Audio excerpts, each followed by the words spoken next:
오늘도 강의로 이 시간 열어보도록 할 텐데요. 강의 들려주실 조성태 한의학 박사님 이 자리로 모셔보겠습니다.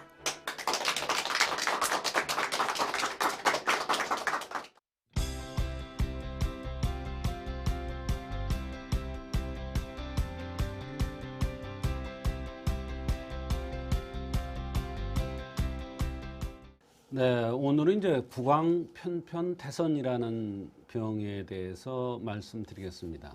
구강에 어떠한 질환이 나타난 거다 이렇게 생각을 될 텐데요. 이름이 좀 어렵죠. 입안에 생기는 원인 불명의 염증입니다. 이 염증에 의해서 통증이 나타나는 경우도 있고 없는 경우도 있어요. 또 장열감이라고 해서 화끈화끈거리거나 좀 이렇게 느낌이 아주 안 좋다. 그러면서 살짝 붓기도 하고요. 또 이게 심해지면 출혈을 이렇게 동반하기도 합니다. 피가 나오는 거죠. 그래서 이렇게 원인 불명이라고 그랬어요. 여기 보면 원인 불명의 염증. 참 어려운 병이죠. 쉬운 병 아니에요. 그러나 이제 이것을 한의학에서는 어떠한 관점에서 바라보는지 요거를 이제 오늘 좀 알아보려고 합니다. 구강편평태선의 증상은 통증으로 인한 심리적 불안감. 물론 통증이 나타나서 심리적 불안감이 있을 수도 있지만 대개 심리적으로 불안하거나 이런 사람들이 이런 병이 잘 걸릴 수도 있습니다. 그래서 이런 증상이 나타나면 전신 무력감, 이 병 때문에 그런 게 아니라 그렇게 전신 무력감이 있는 사람이 이런 병이 잘 걸릴 수도 있습니다. 거꾸로 얘기해서는. 그래서 이것이 1%에서 3% 정도 나쁜 암으로 변형이 될 수도 있다. 그만큼 이렇게 어려운 병입니다. 원인을 보면은 스트레스에 의한 면역력 약화가 아닌가 이렇게 생각을 하고요. 1896년에 처음 발견됐는데 명확한 원인이 밝혀지지 않은 만성질환입니다. 아주 오랫동안 고생을 합니다. 그러나 한의학에서는 이제 바라보는 관점이 좀 다르기 때문에 한의학적으로는 어떤 원인으로 생각을 하고 어떻게 치료하는가 이것을 오늘 말씀드리려고 하는 것입니다. 심소장열이라고 그랬어요. 심소장열이라는 것은 뭐냐면 얼굴이 붉고 뾰족하고 뭐가 뾰족하냐 코끝이 뾰족하고 입이 뾰족해요. 그러니까 입선이 보면 얇고 좀 예민하게 생겼어요. 처음 보기에도 예민하게 생겼어요. 그런 사람들 보면 눈이 동그랗죠. 그런 사람들이 보면 심장과 소장에 열이 잘 발생을 합니다. 그것에 의해서 구강평평태선이 올 수가 있습니다. 그러니까 이런 심소장열 이렇게 하면은 참 어려워요. 그러나 생긴 모습을 거기다 갖다 붙이면 아주 쉬워요. 그럴 때 적복령탕이나 이열탕을 쓰면은 이 구강평평태선에 아주 많은 효과가 있어요. 근데 이 적복령탕의 특징이 또 있어요. 뭐냐면 손발이나 몸에 땀이 많이 나는 게 특징이 있어요. 이 심장이 변과 한을 주관한다고 그랬는데 변이라는 건 뭐냐면 대소변이에요. 대소변의 이상과 땀, 한이라는 건 땀이에요. 그래서 땀이 많이 이런 것에 이런 체질이 땀이 많이 날 때는 이제 적복령탕을 씁니다. 이걸 써야 치료돼요. 같은 심소장열이라도 적복령탕을 써야 될 때 이열탕 쓰면 전혀 효과가 안 나요. 이게 어려운 거죠, 상당히. 한의학적으로도 굉장히 깊이 들어가야 이 병을 효과를 볼 수가 있습니다.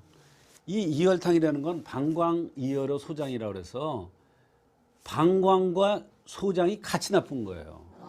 말하자면 체질이 사람에 보면 한 가지 체질만 있는 게 아니라 다양한 체질이 섞여서 있어요. 그런데 어떠한 증상이 나타났을 때 무엇이 원인인가를 찾는 것은 첫째, 어떤 것이 위주인가, 이 사람의 체질. 두 번째가 어떤 것이 체질의 특징이 있는가. 이런 1, 2, 3차의 그 원인, 체질 요것을 따져서 요 증상이라든지 나타난 증상이라든지 이런 것을 합해서 그 원인을 찾고 치료 처방이 나오는 거예요. 근데 요 이열탕이라는 건 요게 많이 쓸 수 있는 처방이에요. 근데 아주 어려운 병들한테 잘 듣는 처방인데 저거는 이래요. 앞에서 볼 때 콧구멍이 드러나 보여요. 말하자면 아까 얘기한 대로 입술이 뾰족하고 얇고 뾰족하고 코가 뾰족하게 이렇게 생겼는데 눈이 동그랗게 생겼는데 얼굴이 붉은데 거기에 방광, 콧구멍이 이렇게 드러나 보이는 게 합해졌을 때 그것을 방광이열어 소장이라고 얘기를 하는데 그때 바로 이열탕을 씁니다. 마찬가지죠. 그것도 심소장열이에요. 예. 또 상중하 3초의 열이 났을 열에 의해서 구강평평태선이 오는데 이건 무슨 뜻이냐면요. 여기 3초라고 그랬잖아요. 이건 스트레스라는 거예요. 스트레스. 상중하 3초라고 그랬어요. 사람 몸을 세수로 나눌 때 상초, 중초, 하초인데 이 3초라고 얘기하면 전체적으로 얘기하면 전신의 몸 이런 뜻이 아니라 스트레스에 의해서 전신의 몸에 이상이 와서 이런 뜻입니다.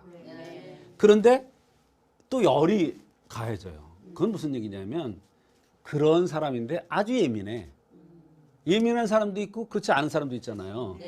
같은 스트레스를 받더라도 어떤 사람은 굉장히 예민하게 받아들이고 증상이 나타나고요. 어떤 사람은 에이 그래? 이러고 그냥 넘어가는 사람이 있어요. 또 다 잊어버리는 사람도 있어요. 그런 반면에 이 열이라는 것은 뭐냐면 굉장히 예민하다. 그럼 이런 사람들이 어떠냐면 대변 소변이 막혀버려요. 잘 안 나가요. 그러면 대소변이 안 빠지면 어떻게 되냐면 열이 위로 솟구쳐요. 그렇게 되면 입안에 염증이 생기는 거예요. 눈에 충혈이 생기는 거예요. 두통도 올 수가 있어요. 이렇게 하초가 막혀버려서 위로 상열로 인해서 염증이라든지 눈충혈이라든지 이런 거 생기면서 구강평평태선이 오는 거예요. 구강에 염증이 생기는 거니까. 그래서 양격산을 쓰는데요. 이 양격산이라는 약은 굉장히 까다로운 약이에요. 안 맞는 사람한테 쓰면 어떠냐면 설사를 막 쫙쫙 해요. 네. 그런데 제대로만 쓰면 정말 아주 효과가 빠릅니다. 네. 그리고 비열이라는 게 있어요. 비열이라는 건 뭐냐면 비장이라는 것은 입술을 얘기하는데요. 입술이 두툼하게 생겼어요. 두툼하면 어때? 입이 두툼하면 잘 먹겠죠. 너무 잘 먹으면 욕심껏 먹으면 열이 발생을 해요. 그걸 비열이라고 그래요. 그렇게 되면 어떠냐면 입안이 헐거나 중이염이 생기거나 이런 증상이 나타날 수가 있어요. 이럴 때 바로 비열에 의해서 이것은 입술이 두툼한 사람. 그런데 입술이 두툼한데 음식을 자제를 하고 참고 생활의 법도에 맞게 먹어줘야 되는데 아침도 많이 들고 저녁도 많이 들고 점심도 많이 들고 이렇게 돼서 이 두복열이라는 게 생기면 열이 위로 올라가서 구내염 같은 이런 게 생기면서 구강평평태선이 오는 거예요. 심해지면. 네. 그게 비열입니다. 그럴 때 이제 사황산을 쓰는 거예요. 이 황이라는 거는 바로 비장을 얘기하는 거거든요. 누런 거. 누르황자인데 얼굴이 누래요. 되게 그런 사람들이. 그리고 백고래가 나오고 얼굴이 둥글럽작하고 볼살이 통통해요. 이거 보래? 이렇게 생겨요. 볼살이 통통하다.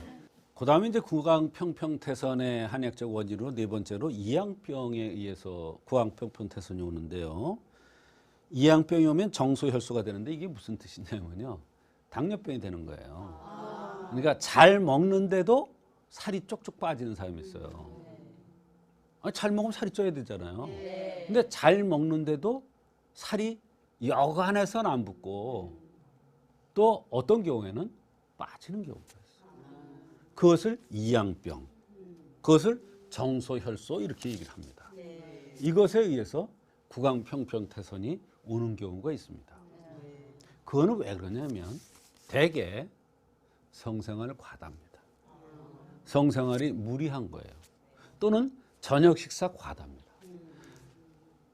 저녁 식사를 잔뜩 하고 성생활을 많이 하면, 또 저녁 식사를 잔뜩 하고 술을 많이 든 상태에서 정욕이 동해서 성생활을 하면 이양병이 생깁니다.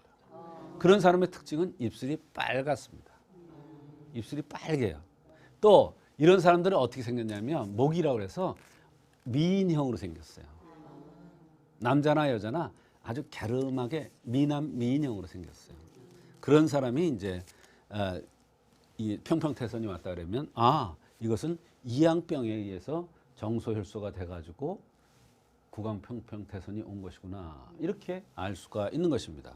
그럴 때 이제 생진감노음이라는 걸 쓰는데, 생진이라는 건 뭐냐면 진액을 생기게 한다, 이런 얘기예요. 진액이 고갈된 거죠. 왜? 우리가 술 마셔도 어때? 입이 말라요, 많이 마시면. 그 다음날 눈도 뻑뻑하고요. 근데 거기다가 성생활까지 했어요. 그런데다가 음식도 많이 먹었어요. 그 음식을 많이 먹으니까 어떻게 돼요? 열이 발생해요. 그럼 진액이 또 고갈돼요. 그러니까 엎친 데 덮치고 덮친 거예요. 그러니까 어때요? 배란간에 그냥 살이 빠지기도 하고 아무리 먹어도 살이 안 찌고 이런 거예요. 그런 경우에 이제 생진을 시키는 거예요. 생진감노음. 그 밖에 이제 자음강화탕이나 이것도 많이 써요. 구강평평태선에. 황련해독탕이나 육미지왕탕. 이거는 뭐냐면 피부가 거칠면서 까무잡잡하고 뼈가 위주로 생긴 사람. 가미소요산. 이거는 열이 났다 식었다 그래요. 관골이 있는데 열이 확 났다 식었다 그래서 여기가 발가스름한 사람들. 사물탕, 가감방 또는 걸리탕.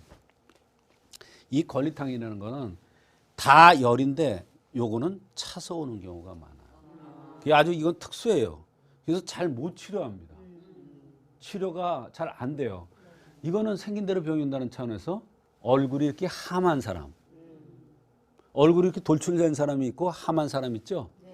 이렇게 함한 사람이 주로 냉해서 구강평평태선이 잘 옵니다.